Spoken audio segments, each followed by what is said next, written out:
Et si je te disais qu'il existe une drogue qui contrôle ta vie? Et le pire, c'est que tu en es déjà accro. Elle ne se fume pas, elle ne s'injecte pas, elle est invisible, mais elle détruit plus de vie que n'importe quelle drogue. Son nom, c'est la zone de confort.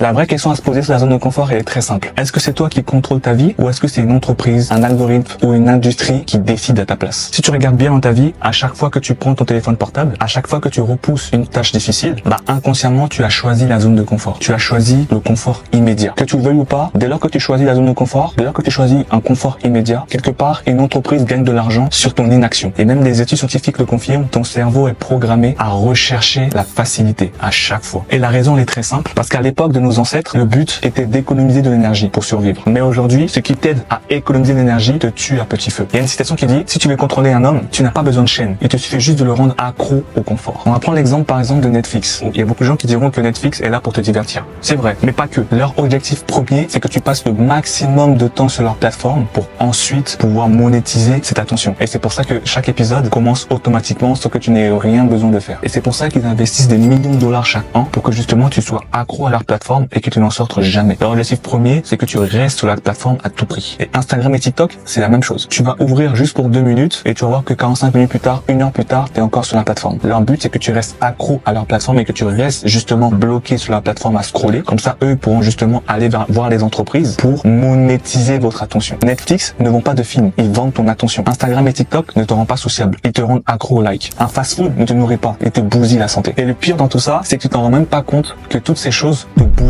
la vie à petit feu. Beaucoup de gens vont dire que la zone de confort, c'est un endroit où tu es à l'aise. Pas forcément. C'est surtout un endroit où tu t'endors et tu meurs à petit feu. Et quand tu t'endors, d'autres personnes en profitent pour te contrôler. J'ai une question à te poser. Est-ce que tu crois que tout ce qui t'entoure a été fait pour que tu sois heureux? Vraiment? Est-ce que tu crois vraiment à cette bêtise? Pourquoi les choses qui ne sont pas bonnes pour notre santé, pourquoi les choses les plus addictives, pourquoi les choses qui nous font qu'on n'avance pas dans la vie sont les plus accessibles? Pourquoi à ton avis? Si vraiment c'était pour nous faire du bien. Par exemple, pourquoi un Big Mac coûte 5 € alors qu'une salade bio coûte 10 € minimum? Pourquoi? Si c'était vraiment pour nous faire du bien. Mais en vrai, la vérité, c'est qu'il veut que tu prennes la solution rapide et accessible pour mieux te contrôler. Celle qui va te rendre obèse, fatigué et contrôlable. Pourquoi la pornographie est accessible en un clic et gratuit? Si c'était vraiment pour nous faire du bien. C'est parce que, au fond, ça te détruit de l'intérieur. Ça te vide de ton énergie, ça baisse ta confiance en toi et surtout, ça te garde docile pour mieux te contrôler, justement. Un homme fatigué et dépendant, c'est un homme qui ne pose pas de questions et qui accepte tout ce qu'on lui donne. Maintenant, la question que tu te poses, c'est comment reconnaître qu'on est prisonnier de sa zone de confort? Et si tu es encore là sur la vidéo, c'est que dans tout ce que je viens de te dire, tu t'es reconnu quelque part. Je vais te donner 3 signes qui te permettront de savoir si tu es prisonnier ou pas de ta zone de confort. Le premier signe, c'est que tu évites systématiquement l'inconfort. Tu repousses à chaque fois tes tâches difficiles. Tu préfères scroller sur TikTok plutôt que entreprendre et faire des choses que tu n'as réellement envie de faire. Tu préfères manger de la malbouffe plutôt que dépenser un peu plus pour manger bio. Après, il y en a encore plein d'autres, mais je vais pas tous les dire parce que la vidéo sera beaucoup trop longue. Déjà, si tu reconnais dans les 2 choses que je viens de te dire, c'est que tu es déjà dans la zone de confort. Si à chaque fois tu es obligé d'éviter, tu es obligé de repousser les choses qui sont primordiales, c'est que tu es prisonnier de ta zone de confort. Le deuxième signe, c'est que tu es constamment fatigué et démotivé. Beaucoup de gens qui vont regarder la vidéo, et moi aussi je suis passé par là, vous allez avoir des phases où vous serez super motivé. Vous savez que vous avez un problème, vous savez que la situation dans laquelle vous êtes, ça vous plaît pas, donc vous faites tout pour changer, mais malheureusement, vous n'avez pas d'énergie, vous n'avez pas forcément le plan, vous n'avez pas les connaissances, il y a personne qui est là pour vous aider, et en fait, vous procrastinez, vous reportez à demain, vous ne faites rien, vous passez jamais à l'action. Et si tu as cette envie de changer, mais que tu n'y arrives pas, c'est que ton cerveau a été trop habitué à cette zone de confort, à la facilité, à la gratification facile, donc, en guillemets, il t'emprisonne dans ces zones de confort qui te tuent à petit feu. Et ça, c'est déjà le deuxième signe qui prouve que tu es déjà prisonnier de la zone de confort. Quand tu as réellement envie de changer, mais que tu ne le fais pas par manque d'énergie ou par manque de motivation. Et le troisième signe, c'est qu'à chaque fois, tu as une excuse pour ne pas changer. Et ça, c'est la meilleure en réalité. Beaucoup de gens, à chaque fois, ils ont un truc à dire. Et ça, d'ailleurs, je vais faire une vidéo entière parce que ça peut être un sujet très intéressant, les gens qui reportent tout à demain. À chaque fois. À chaque fois, dès qu'il y a une tâche que tu dois faire, à chaque fois, tu vas trouver l'excuse de reporter à demain, l'excuse que tu n'as pas le temps, l'excuse que tu n'as pas assez d'argent, l'excuse que tu n'as pas assez confiance en toi. À chaque fois, tu as une excuse. Crois-moi sur parole, les gens qui réussissent, c'est pas les plus intelligents. Bill Gates n'est pas le plus intelligent au monde. Bill Gates, il a dit dans une interview que toutes les personnes qui travaillent pour lui, il les recrute pour qu'ils soient toujours plus intelligents que lui. Si tu as tendance à reporter à demain beaucoup de choses de ta vie que tu dois faire tout de suite, mais tu reportes à chaque fois à demain, c'est que tu es déjà prisonnier de ta zone de confort. Tu es déjà, ton cerveau il t'a déjà enfermé dans une case et tu es prisonnier de ça. Il faut en sortir rapidement parce que tu veux ou pas, notre mort est un petit feu. C'est comme les gens qui fument à longueur de journée. Ils se disent, ouais, mais moi je fume, mais t'as vu, j'ai 50 ans, je suis pas encore mort et tout. Oui, mais bon, c'est un petit feu. C'est pas, tu fumes et tu meurs directement. Non. C'est un petit feu que tu meurs. C'est un petit feu que ton budget mensuel part en fumée à cause d'une cigarette que tu vas juste aspirer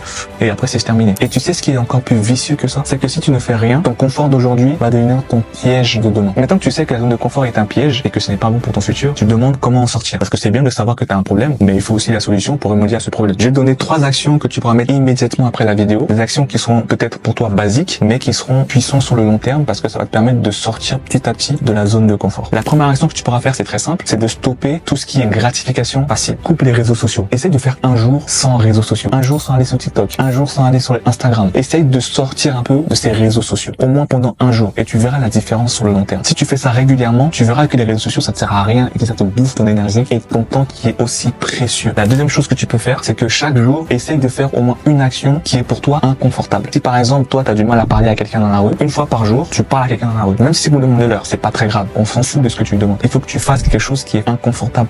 Sors un peu de sa zone de confort, prends des risques parce que c'est ça qui te permettra de réussir dans la long terme. La troisième action que tu vas mettre en place, c'est un rapport avec la deuxième action que je t'ai dit tout à l'heure, c'est qu'il faut que tu choisisses ton propre inconfort. Il y a une phrase que j'aime beaucoup qui dit: si tu ne choisis pas ton inconfort, quelqu'un d'autre le choisira pour toi. Et ça, c'est le cas de 90% des personnes. Si tu ne choisis pas de réussir, d'avancer dans la vie, de prendre des risques et de passer à l'action, un patron décidera pour toi quel sera ton inconfort. Des fois, tu n'as pas forcément envie d'aller au travail, mais ton patron te dit viens au travail, sinon tu n'es pas payé. Tu as des horaires à respecter, tu as envie d'aller chercher tes enfants à l'école, mais tu peux pas parce que ton patron t'a fixé des horaires que tu dois respecter, sinon tu n'es pas payé, il va te virer. Que tu veuilles ou pas, c'est lui qui choisit ton inconfort. La vraie liberté, c'est pas de tout avoir facilement, c'est d'avoir le choix. Mais tant que tu restes piégé dans ta zone de confort, tu n'es pas libre. C'est un semblant de liberté que tu as, mais tu n'es pas libre pour de vrai. Là, dans cette vidéo, je vais pas aller dans les détails. Je vais donner juste 3 actions que tu pourras mettre en place très rapidement. Si tu veux un plan détaillé, un plan complet sur 30 jours, fais-le moi savoir en commentaire. Je pourrais te faire une vidéo dédiée à ça, où je vais donner toutes les étapes que tu pourras mettre en place pendant 30 jours pour pouvoir sortir ta zone de confort et reprendre le contrôle de ta vie. Mets-le moi en commentaire, comme ça je préparerai la vidéo juste pour toi. Et je pense que ça pourrait être intéressant d'avoir un guide complet, pas à pas, de ce que tu pourras faire pour vraiment sortir ta zone de confort, tout ça gratuitement. Sinon, je veux que tu prennes vraiment la décision pour de vrai de passer à l'action. Car la vie ne t'attendra pas. Le monde a besoin de ce que tu as à offrir. Alors, ose faire ce premier pas. Parce que comme je te l'ai dit, si tu ne choisis pas ton inconfort, quelqu'un d'autre le fera à ta place.